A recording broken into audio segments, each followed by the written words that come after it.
오늘 우리가 함께 읽을 말씀은 히브리서 4장 1절부터 16절까지입니다. 우리 함께 합독하겠습니다. 그러므로 우리는 두려워할지니 그의 안식에 들어갈 약속이 남아있을지라도 너희 중에 혹 미치지 못할 자가 있을까 함이라. 저희와 같이 우리도 복음 전함을 받은 자이나 그러나 그 들은 바 말씀이 저희에게 유익되지 못한 것은 듣는 자가 믿음을 화합지 아니함이라. 이미 믿는 우리들은 저 안식에 들어가는도다. 그 말씀하신 바와 같으니 내가 노하여 맹세한 바와 같이 저희가 내 안식에 들어오지 못하리라 하셨다 하였으나 세상을 창조할 때부터 그 일이 이루었느니라.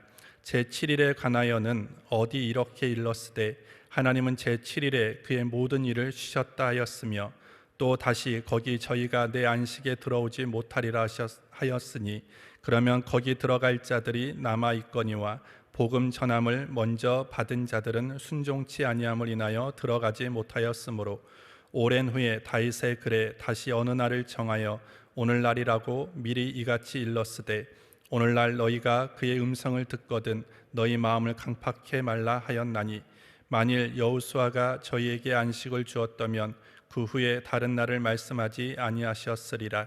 그런즉 안식할 때가 하나님의 백성에게 남아있도다. 이미 그의 안식에 들어간 자는 하나님이 자기 일을 쉬심과 같이 자기 일을 쉬느니라. 그러므로 우리가 저 안식에 들어가기를 힘쓸지니 이는 누구든지 저 순종치 아니하는 본에 빠지지 않게 하려 함이라. 하나님의 말씀은 살았고 운동력이 있어 좌우의 날선 어떤 검보다도 예리하여 홍과 영과 및 관절과 골수를 찔러 쪼개기까지 하며 또 마음의 생각과 뜻을 감찰하나니 지으신 것이 하나라도 그 앞에 나타나지 않음이 없고 오직 만물이 우리를 상관하시는 자의 눈앞에 벌거벗은 것 같이 드러나느니라. 그러므로 우리에게 큰 대제사장이 있으니 승천하신 자 곧 하나님 아들 예수시라. 우리가 믿는 도리를 굳게 잡을지어다. 우리에게 있는 대제사장은 우리 연약함을 체휼하지 아니하는 자가 아니요 모든 일에 우리와 한결같이 시험을 받은 자로되 죄는 없으시니라. 그러므로 우리가 긍휼하심을 받고 때를 따라 돕는 은혜를 얻기 위하여 은혜의 보좌 앞에 담대히 나아갈 것이니라. 아멘. 오늘 제목은 안식에 들어가기를 힘쓰자입니다. 오늘 16절 말씀 다시 한번 읽겠습니다. 그러므로 우리가 긍휼하심을 받고 때를 따라 돕는 은혜를 얻기 위하여 은혜의 보좌 앞에 담대히 나아갈 것이니라. 교제해 보겠습니다. 하루하루를 숨가쁘게 살아가는 현대인에게는 안식이 절대적으로 필요하다. 그래서 사람들은 저마다 취미 활동을 하거나 좋은 곳을 찾아 여행한다. 그러나 이런 것들은 일시적일 뿐 참된 안식이 되지는 못한다. 메마르고 공고한 세상에서 어떻게 하면 참된 안식을 누릴 수 있을까? 히브리서 기자는 이스라엘의 역사를 교훈 삼아 안식에 들어가는 방법을 소개한다. 이스라엘 백성이 가나안의 안식을 얻지 못한 것은 하나님의 약속을 받고도 그 말씀을 믿지 않았기 때문이라는 것이다. 하나님은 복음을 통해 성도인 우리에게도 영원한 안식을 약속하신다. 문제는 우리가 하나님의 말씀에 믿음으로 반응하느냐이다. 참된 안식은 장래에 누리게 될 것이지만 말씀을 믿는 성도는 이 땅에서도 참된 안식을 맛볼 수 있다. 믿음으로 우리의 삶을 하나님께 맡길 때 어떤 시험과 고난보다 크신 하나님의 안식이 우리를 지키시기 때문이다. 그래서 히브리서 기자는 안식에 들어가기를 힘써야 한다고 권면한다.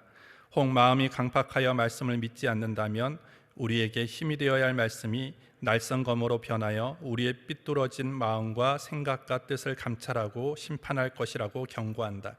감사한 것은 우리를 구원하신 예수님께서 참된 안식을 얻도록 지금도 우리를 돕고 계신다는 사실이다. 대제사장이신 예수님은 육신을 입고 고난을 당하셨기 때문에 우리가 겪는 고민과 염려를 누구보다 잘 이해하시며 불쌍히 여기신다. 그러므로 주님 앞에 나아가 엎드리면 반드시 그의 합당한 은혜를 주신다. 믿음이 없어서 하나님이 주신 분명한 복도 누리지 못한 이스라엘을 닮지 말자. 우리에게는 늘 곁에서 도우시는 예수님이 계신다. 어제 히브리서 3장에서 모세 당시 이스라엘의 사례를 통한 불신앙을 경고하면서 그 불신앙의 결과 이스라엘이 하나님께서 주시는 안식에 들어가지 못했다라는 사실을 말씀하였습니다. 히브리서 3장에서 다루었던 이 안식에 들어가는 문제를 오늘 히브리서 기자는 4장에서도 동일하게 다루고 있습니다. 그만큼 하나님의 안식에 들어간다라는 것이 대단히 중요하기 때문입니다.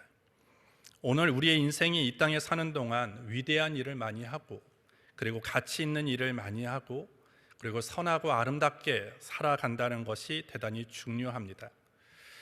하지만 그것으로 끝나는 것이 아니라 아무리 위대한 일을 많이 하고 가치 있는 삶을 살았다 할지라도 그 마지막에, 그리고 그의 삶의 모든 시간 속에서 하나님께서 준비하여 주신 그 안식에 들어가지 못한다면 그 사람의 인생이 과연 아름답다라고 평가할 수 있을까라는 것입니다.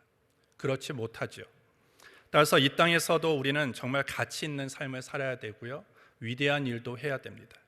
하지만 더 중요한 우리의 인생의 목적은 뭐여야 되냐면 하나님의 안식에 들어가는 것, 그것이 우리의 인생의 목적이 되어야 하는 것입니다. 오늘 본문을 통해서 우리가 알고 실천해야 될 것이 무엇인가를 잠시 살펴보겠습니다. 첫 번째로, 온전한 안식은 하나님의 약속에 대한 믿음과 그리고 순종에 달려 있다라고 얘기합니다.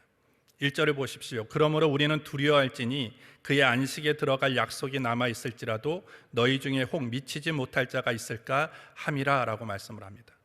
두려워해야 된다 이렇게 얘기를 합니다. 두려워한다라는 그 의미는 뭐냐면 무서워해라 라는 의미가 아니라 오늘 여기서 얘기하는 의미는 뭐냐면 깨어있으라 라는 것입니다.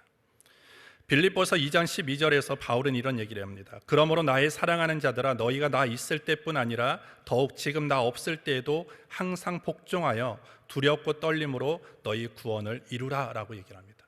두려움과 떨림이라는 단어가 같이 나오죠.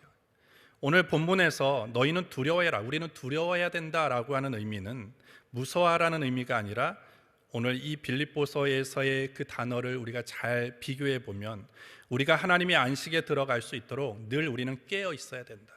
우리의 삶이 늘 영적인 민감함을 가지고 있어야 된다는 것을 설명해 주고 있는 것입니다. 오늘 2절을 보시면 저희와 같이 우리도 복음 전함을 받은 자이나 그러나 그 들은 바 말씀이 저희에게 유익되지 못한 것은 듣는 자가 믿음을 화합지 아니함이라. 6절을 보십시오. 그러면 거기 들어갈 자들이 남아있거니와 복음 전함을 먼저 받은 자들은 순종치 아니함을 인하여 들어가지 못하였으므로 라고 말씀합니다. 복음 전함을 받았다라는 것은 하나님의 약속을 받았다는 의미입니다. 애굽에서 종살이했던 그 이스라엘 백성들이 하나님의 약속을 받습니다. 그리고 가나안 땅에 안식을 약속받은 다음에 그 애굽으로부터 나오게 되어집니다. 애굽에서 430년의 노예 생활을 마친 이스라엘 백성들이 젖과 꿀이 흐르는 그런 가나안 땅으로 이동하기를 시작하죠. 근데 어떻게 합니까? 그들이 다 약속의 땅에 들어가지 못했다라는 것입니다. 하나님이 주시는 그 안식에 들어가지 못했습니다. 왜 그랬습니까? 그들이 하나님의 약속, 그리고 하나님의 말씀을 들은 자가 믿음과 순종함으로 반응하지 못했기 때문이에요. 믿음으로 하나님의 약속을 받지 못했기 때문에 그 약속된 안식의 땅에 들어가지 못했다라고 성경이 말씀하고 있습니다. 가나안 입성을 앞두고 12지파는요 12명의 정탐꾼을 보냅니다. 모든 면에서 탁월한 지도자들이죠. 가장 믿음이 좋다라고 얘기하는 12명입니다. 근데 그 12명의 정탐꾼 중에서 10명은 부정적인 보고를 합니다. 우리는 그 땅을 취할 수 없다. 우리는 그 가나안 땅 안식에 들어갈 수 없다라고 얘기를 합니다. 그들은 눈에 보이는 환경, 그리고 문화, 가치관을 하나님의 약속, 그리고 하나님의 말씀보다 우선시했기 때문에 결과적으로 믿음으로 반응하지 못하고 불순종하고 반항하게 되어집니다. 그 결과 어떻게 됩니까? 여호수아 갈렙 12명의 정탐꾼 중에 여호수아 갈렙 2명을 제외한 나머지 그 10명의 정탐꾼과 그리고 1세대들, 출애굽한 1세대들은 그 가나안 땅에 들어가지 못했다라는 것이죠.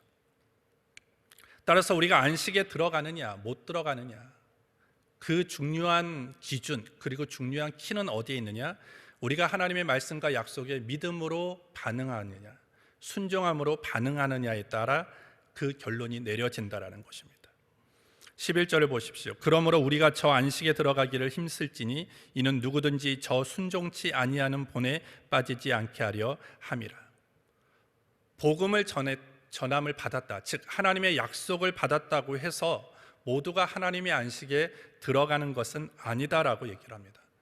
어제 히브리서 3장에서도 얘기를 합니다. 온전한 믿음이 아니면 그 한 사람이 믿음의 공동체 속에 속해 있다 할지라도 영원한 안식에 들어갈 수 없다라고 분명히 얘기합니다. 비록 청함을 받았다 할지라도 그 마음이 완악한 자들은 택함을 받아 하나님의 안식에 들어갈 수 없음을 어제 히브리서 3장에서도 말씀하였습니다. 결국 안식에 들어갈 수 있는지의 여부는 뭐냐? 믿음이 있느냐, 순종함이 있느냐에 달려있다라고 얘기를 하죠. 특별히 6절과 11절에 보시면 안식에 들어가지 못한 이유가 믿지 못해서라는 그런 말보다는 불순종했기 때문에 못 들어갔다라고 얘기를 합니다. 이것은 뭐냐면 믿음과 순종은 늘 함께 간다라는 거예요. 저 한 사람의 믿음이 진짜냐 가짜냐라는 것을 판가름할 수 있는 것이 뭐냐면 그 사람이 믿고 있는 것을 순종하고 있느냐라는 거예요. 오늘 예수님이 말씀하시죠. 마태복음 7장에 주여 주여 하는 자마다 다 천국에 들어갈 것이 아니라 하늘에 계신 내 아버지의 뜻대로 행하는 자라야 하나님의 나라에 들어갈 수 있다라고 얘기를 합니다. 입술로만 주여 주여 아니면 입술로만 나는 믿습니다 라고 해서 하나님의 나라, 즉 하나님의 안식에 들어가는 것이 아니라는 것입니다. 입술로 내가 주님을 믿습니다라고 하면 그 믿음의 결과 그리고 믿음의 열매가 무엇이 돼야 되느냐? 순종함으로 나타나야 된다라는 것입니다. 그래서 그 믿음과 순종이 늘 진짜인 믿음과 진짜인 순종이 되어질 때 하나님의 나라에 들어가는 것입니다. 우리는 여기까지는 다 동의를 합니다. 맞아, 진짜 믿음이어야 돼, 진짜 순종이어야 돼 라고 얘기를 하는데 우리는 왜 진짜 순종을 하지 못합니까? 그것은 그냥 하나님의 약속을 약속으로만 믿기 때문이에요. 그 약속을 우리가 진짜 순종하기 위해서는 우리 안에 어떻게 그 약속을 받아들여야 되느냐? 실제로 우리는 믿어야 된다는 거예요. 하나님의 약속이지만 이미 그것은 이루어졌다라고 믿어야 돼요. 왜? 하나님은 어제나 오늘이나 영원토록 동일하신 하나님이에요. 하나님이 어저께 약속하셨다. 우리의 시간상으로 하나님이 어제 약속하신 것은 이미 이루어진 것입니다. 그래서 우리가 그 약속을 약속으로 받아들이면 우리는 믿음과 순종함으로 온전하게 걸어가기는 힘들어요. 하나님의 약속을 받았다면 우리는 그 순간 우리는 그것을 무엇으로 바꿔야 되느냐? 그 약속은 이미 실제가 되었다라고 할 때 우리는 순종과 믿음으로 살아갈 수 있게 되어지는 것입니다. 이사야 55장 11절에 내 입에서 나가는 말도 헛되이 내게로 돌아오지 아니하고 나의 뜻을 이루며 나의 명하여 보낸 일에 형통하리라. 하나님의 입에서 나온 말씀은 그냥 돌아오지 않는다라는 거예요. 반드시 그 뜻이 이루어지고 그것은 성취되어진다라고 말씀하고 있는 것입니다. 따라서 하나님께서 우리에게 말씀하신 것, 하나님이 우리에게 약속하신 것들이 지금 현실 속에서 우리와 너무나 동떨어져 있는 그런 일이라 할지라도 우리가 그것에 대해서 우리가 집중하는 것이 아니라 하나님의 능하심 그리고 하나님의 시건치 아니하심에 대해서 우리가 집중하며 그것은 반드시 이루어질 것이라고 믿어 확신해야 되는 거예요. 그럴 때 우리는 순종할 수 있게 되어지는 것입니다. 그렇다면 오늘 우리는 여기서 조심해야 될 것이 있어요. 믿음 있어야 돼, 순종이 있어야 돼. 그런데 오늘 그 믿음과 순종은 내 힘과 내 의지로 되어지지 않는다라는 거예요. 내가 아무리 믿으려고 해도 그것이 믿어지지 않죠. 안 되는 일을 자꾸 하려는 것과 같다라는 것입니다. 왜? 내 마음은 이미 죄악의 본성으로 오염되어 있기 때문에. 그것을 자꾸 내 힘과 의지로 꺾어보려고 하면 계속 우리는 절망감만 쌓일 수밖에 없습니다. 결코 되어지지 않죠. 따라서 우리가 믿음으로 그리고 순종함으로 살아가기 위해서는 누구를 의지해야 되느냐? 성령님을 의지해야 됩니다. 성령의 은혜로만 우리의 마음이 깨어질 수 있고 성령의 은혜로만 성령의 능력 안에서 우리는 하나님의 말씀을 믿고 그리고 하나님께 순종할 수 있게 되어지는 거예요. 또한 우리가 믿음은 선물이라고 오늘 성경이 얘기하는데 그렇다면 우리는 가만히 있으면 하나님께서 어느 순간에 믿음을 떨어뜨려 줍니까? 그게 아니라는 것입니다. 믿음은 하나님이 우리에게 주시는 선물이지만 그냥 주는 선물이 아니라 우리의 입장에서 어떻게 해야 되느냐? 그 믿음이라는 선물을 받기 위해서 애써야 된다는 거예요. 어떻게 애써야 됩니까? 말씀에 집중해야 돼요. 왜냐하면 믿음은 들음에서 난다라고 얘기합니다. 그래서 말씀에 더 집중할 때 그리고 기도 외에는 다른 이유가 나아갈 수 없다라고 성경이 말씀했기 때문에 우리가 하나님의 말씀을 들을 때마다 하나님 성령님께서 내 안에 임하여 주시고 내 안에 내주하여 주셔서 내 말씀을 읽을 때마다 그것이 이해되어지게 하시고 깨달아지게 하시고 그것이 믿어지게 해달라고 기도함으로 나아갈 때 그 안에서 그것을 통해서 우리는 믿음이 생겨나게 되어지는 거예요. 하나님께서 믿음을 우리에게 부어주시게 되어지는 것입니다. 그래서 우리는 영원한 안식에 또한 하나님이 주시는 그 안식에 들어가기 위해서 우리는 이 믿음과 순종이라는 것을 늘 준비하고 그리고 그 믿음과 순종이 늘 우리 안에 내 삶에 지배할 수 있도록 우리는 힘써야 됩니다. 우리는 이 세상 살아가는 것이 녹록하지 않죠. 치열한 생존 경쟁 속에서 우리는 살아갑니다. 우리는 승진하기 위해서 좋은 학교에 들어가기 위해서 엄청난 수고를 하는 것처럼 오늘 우리가 영원한 하나님의 안식에 그리고 하나님이 주시는 그 안식에 들어가기 위해서 우리가 믿음을 가지기 위해서 순종함의 삶을 살아가기 위해서 우리는 힘써야 된다라는 거예요. 그래서 우리는 더 말씀에 집중해야 되고 우리가 더 기도에 집중해야 되고 말씀을 읽을 때나 기도하는 가운데 늘 성령의 은혜를 구하면서 나아갈 때 우리는 그 믿음과 순종함으로 하나님의 영원한 안식에 또한 안식하는 그 시간 속에 우리가 나아갈 수 있게 되어지는 것입니다. 두 번째로 우리는 날마다 깨어있는 마음으로 내 자신의 믿음을 점검해야 됩니다. 9절을 보시면 그런즉 안식할 때가 하나님의 백성에게 남아있도다 이렇게 되어 있습니다. 오늘 우리가 복음을 들은 자로서 믿음과 순종의 귀한 삶을 통해서 우리도 하나님의 안식을 소망해야 된다라고 얘기를 합니다. 성경은 우리에게 참 안식이 있음을 말해줍니다. 그 안식은 하나님의 나라에서 누릴 안식이죠. 그래서 우리는 날마다 그 하나님의 나라를 기대해야 되고 소망해야 된다는 거예요. 하나님의 나라에서 누릴 안식, 그것을 성경은 어떻게 표현합니까? 요한계시록 21장 4절에 보시면 모든 눈물을 그 눈에서 씻기심에 다시 사망이 없고 애통하는 것이나 곡하는 것이나 아픈 것이 다시 있지 아니하리니 처음 것들이 다 지나갔음이로라. 하나님이 주시는 안식은 이러한 것이다라는 거예요. 우리가 상상할 수 없을 정도로 완전하고 온전한 안식이 우리를 위해서 준비되었고 약속되어 있다라는 것입니다. 눈물을 닦아주시고 그리고 아픈 것이 없는 늘 하나님이 함께 하시는 그런 끝이 없는 영원한 안식이 우리에게 약속되어 있는 것입니다. 그러기 위해서는 우리에게 준비해야 될 것이 있어요. 그것이 뭐냐면 믿음과 순종입니다. 근데 그 믿음과 순종은 어느 한순간에 내가 가지고 있었던 믿음과 순종함으로 하나님의 안식에 들어가는 것이 아니라 그 믿음과 순종은 늘 현재형이 되어야 되는 거예요. 오늘 나는 그 하나님의 안식에 들어갈 수 있는 믿음을 갖고 있느냐, 오늘 지금 내가 그 하나님의 안식에 들어갈 수 있는 순종함이 나에게 준비되어 있느냐라는 것입니다. 그렇기 때문에 오늘 12절부터 13절에 보시면 갑자기 안식을 얘기하다가 하나님의 말씀에 대해서 얘기를 합니다. 하나님의 말씀은 살았고 운동력이 있어 좌우의 날선 어떤 검보다도 예리하여 홍과 영감이 관절과 골수를 찔러 쪼개기까지 하며 또 마음의 생각과 뜻을 감찰하나니 지으신 것이 하나라도 그 앞에 나타나지 않음이 없고 오직 만물이 우리를 상관하시는 자의 눈앞에 벌거벗은 것 같이 드러나리라. 언뜻 보기에는 안식을 얘기하다가 갑자기 하나님의 말씀을 얘기하기 때문에 문맥에 맞지 않는 얘기지 않느냐라고 우리가 생각될 수도 있는데, 이 말씀에 대한 해석은 뭐냐면 홍과 영감이 관절과 골수를 찔러 쪼개는 하나님의 말씀과 운동력과 통찰력이 우리가 지금 얘기하고 있는 그 믿음과 순종이 가짜냐 진짜라는 것을 분명하게 드러낸다라는 것입니다.